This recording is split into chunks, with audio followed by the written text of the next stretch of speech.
Alright, hello there ladies and gentlemen, this is Moltrap coming at you with a commentary on one of the pre-match games, and this is actually being recorded live, and we're going to get started right here, 3, 2, 1, and 0.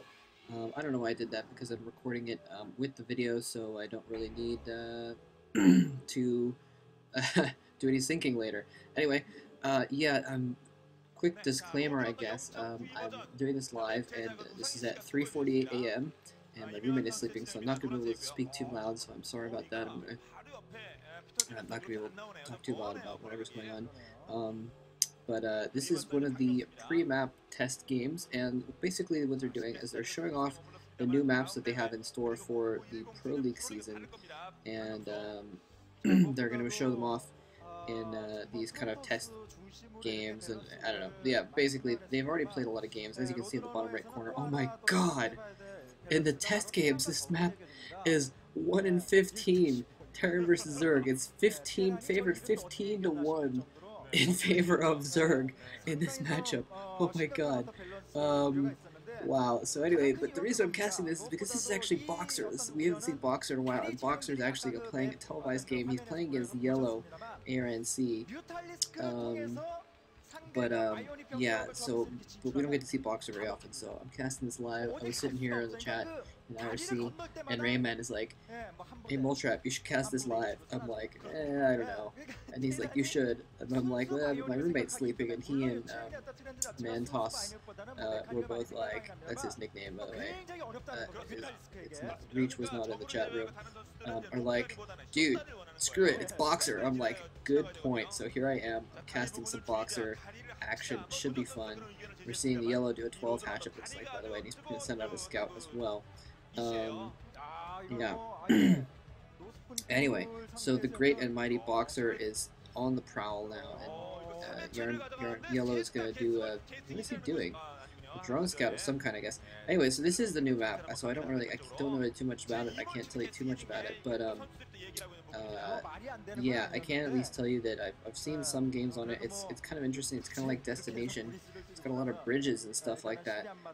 So it might be, I thought it would be favored for Terran because of that, because there's bridges and stuff. But like I said, I haven't seen this map too much, so I haven't been able to analyze it really clearly. So you see the bridges there just outside of BOXER's natural, his SCV kind of going across the bridge there, and he's going to wall in, a decent little wall in there.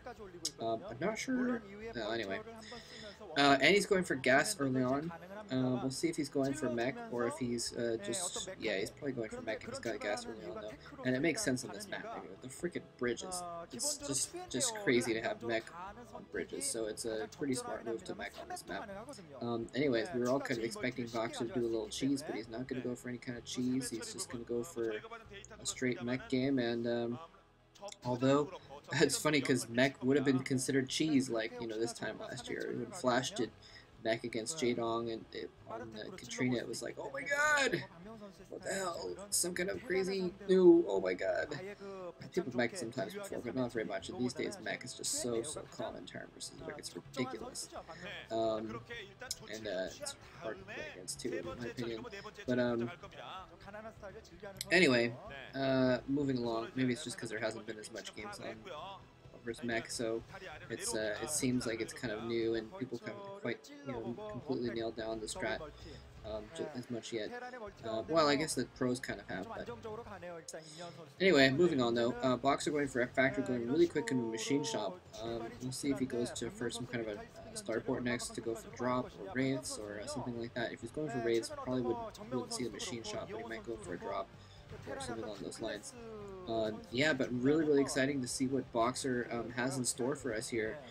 You know, he's been practicing a lot, I'm sure, and that's kind of my hope, my dream, my desperate aspiration is that BOXER has been spending his time while he hasn't been playing at Pro League, practicing up and getting really good and awesome so that he can come out and start kicking some butt. And who knows, though? I mean, you know, he hasn't been playing too well when he's on Ace. He did decently well in the he did really well actually in the E-Stars tournament there, the Heritage League, I think it was called. Yeah, so that was fun to see him, and he hasn't really played at all since then in public. So I'm gonna try and see how he's doing. Yellow putting down a den, spire there on front. He's got a nice little door sealed up, and yeah, second factory and armory going down. So pretty decent little build here going on. Sort of similar to the Up Magic build, not quite as aggressive, but similar, I think. Well, it might be kind of the same thing. Going for the vultures just to harass, and then you can get an expansion up really quick because it's so hard for Zerg to deal with vultures early or in the early game.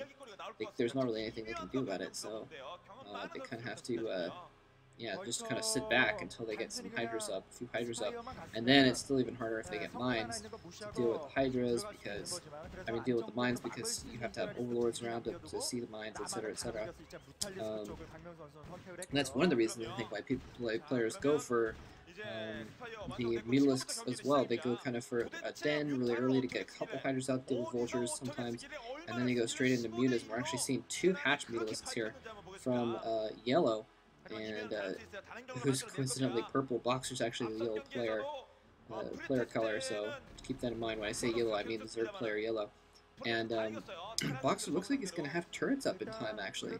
And he's going to have a few Goliaths out as well, and if he has turrets in the right locations and Goliaths to back him up, it's going to come down to micro, but I think he should be able to pull him off, although he's going to need a few more turrets, I believe. Yellow actually moving out now with some hydras as well, and BOXER did not crucially go for the mines. He has not laid mines out, so it's not really going to delay those hydras at all. It's going to be difficult for those hydras to really do it. I mean, it's going to be difficult for him to stop those hydras, is what I meant to say. Unless he had like a single siege tank in siege mode on the top, he would be fine, but I don't think he's going to have it. Hydra's coming in here. He's got a single bunker here. If he can get a few SCVs on that bunker, he'll be able to repair it just fine and deal with those hydras, and there he's going to be able to do that just fine. Yellow actually just moving his hydras up to the high ground there, out of view, out of range. So single turret, the main, I saw a single turret in the expansion, which has been canceled. He saw the hydras and he canceled the turret, I think. Or maybe he just didn't want it within range of those hydras, picking down at it from the ledge, and that's why he canceled it. Okay, mines are now upgraded, so now they're upgraded. Now he's going to be able to start planting mines around, so any backup hydras are not going to be able to affect anything here. Those hydras are going to be within range of his expansion, just to be able to do anything, harassment if he goes in with Mutalisks, but, well, never mind. It appears he hasn't really gone for Mutas either. He's just gotten more Hydralisks out, so I expected, for some reason, him to go for Mutas, since that's kind of the norm versus mech, as you see, well, I don't know if we call it the norm, but you see a lot of players going for Mutas versus mech, and then kind of like a, versus Protoss game, going for Mutas versus mech, and then getting hydras on the ground as well. Since mass mutas, it's hard to pull off in the long run, but it can work early game, especially when I'm doing an early push. Forces them to build some tank, build more Goliaths. The mutas do rather, and anyway. So BOXER holding out pretty good. Oh, some lurkers hidden in the corner. BOXER has turrets up. I don't know if he has comset though. I don't think he does have comset, so this might be a real problem for him. If he can get him in the right place, oh, he's going to put him right up on that hill. And BOXER forced to cancel what looked like another factor or something like that. And yeah, he only has the turrets. So if it's going to be really tough. If Yellow is able to get those lurkers into position, there won't be anything that BOXER can do about it. He's going to have science vessels out in a couple minutes, but those are 2 minutes where a lot can happen. He's getting an academy down, so he's going to have comsat in a couple minutes as well, but Yellow is still able to maintain a little bit of advantage here with these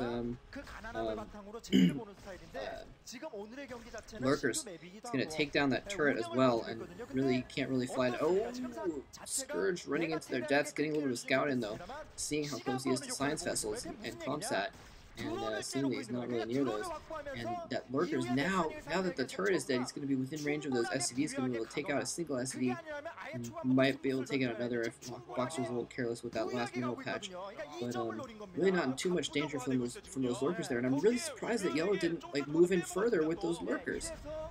He could have done that easily. He could have run in there and planted a lurker just close enough to hit the bunker in front, and then he could have pressed in a little closer. So I'm not surprised he wasn't more aggressive with that. And he's got a bunch of lurkers by his hatchery there. Maybe he must be expecting this drop. He probably saw what I didn't see. He probably saw the starport blinking with the control tower on top, and oh, here he comes, and he's gonna kill one drone. 2. Mine goes down. Oh, if the mine hits it. Oh, the mine somehow. Oh, the lurker spine killed the mine. Nicely done. Probably not on purpose, to be completely honest, but a very, very close call there, because it would have killed a few drones as well, that mine.